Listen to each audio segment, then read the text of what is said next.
Today I saw Cloverfield, which was surprisingly pretty good. I didn't realize TJ Miller and Lizzie Kaplan were in this. And also Ben Feldman was in it for a second. He plays Jonah on Superstore. But yeah, I didn't realize TJ Miller was like the star of this movie. He's behind the camera pretty much the entire time. I guess it's debatable whether he's a star or not, especially since he is behind the camera, so you don't really see his face for most of the time. I guess this is where he got his start in voice acting, as playing the best friend and everything. Although he will be voice acting as a starring role in an upcoming movie, which I refuse to say the name of because it's just too atrocious. I'm sure if you look at his IMDb page, you'll know exactly what movie I'm talking about. But anyway, that was weird because I didn't know he was in this. But then he ended up being in it like the entire time. That actually made the movie better for me because I think if it had just been a couple actors I didn't know, I would have just been bored. And I don't think TJ Miller is the funniest guy, but he did add some light dialogue here and there that made the movie a little bit more enjoyable. Him and Lizzie Kaplan both. I wasn't really interested in watching this movie, although I might have been interested if I knew TJ Miller had been the star, because I wouldn't associate him with this type of movie. But the reason I watched it was mostly just so I could see 10 Cloverfield Lane. I know 10 Cloverfield Lane is pretty much like its own movie, but technically it's a sequel, so I don't want to watch it if I haven't seen the original first. Because even if I don't have to, I'm sure watching the first one first adds a little bit of extra enjoyment for me to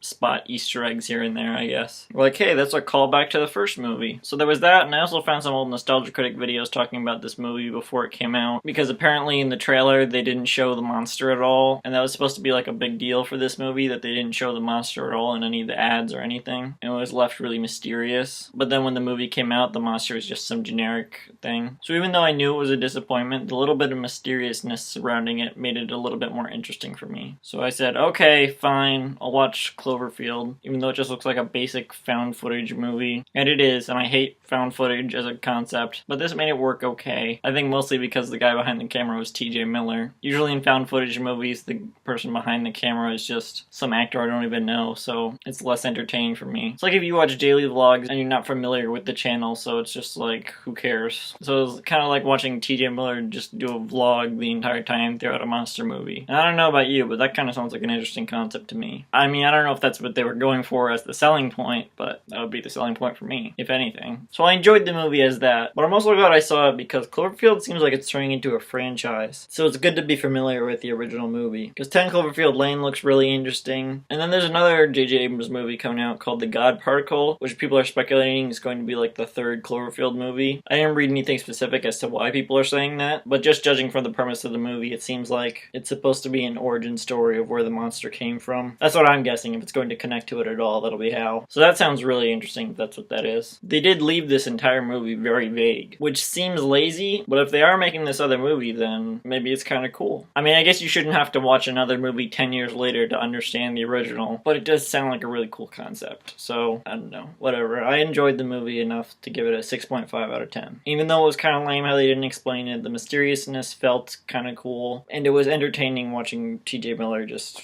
do a vlog while a monster is attacking New York. Found footage still sucks though. If you just want to make a horror movie or really any type of movie, and you're like, why not do it found footage? Well, here's why, because it's shit. Found footage is to movies what QuickTime events are to video games. Like, there might be one or two good examples of it being used, but as a whole, it's still stupid and makes plenty of things worse than they could have been. Something like Chronicle probably would have been bad anyway, but the found footage sure didn't help. Yeah, that's right, I didn't like Chronicle, so sue me. You know what's kind of weird is Lizzie Kaplan kind of looks like the girl from 10 Cloverfield Lane. So when she showed up in the movie, I was like, is that the same person from the next movie? Obviously it isn't supposed to be, but that is a little weird. Makes me wonder if it's entirely coincidental or not. So yeah, Cloverfield, 6.5 out of 10, and tomorrow I might see Trolls.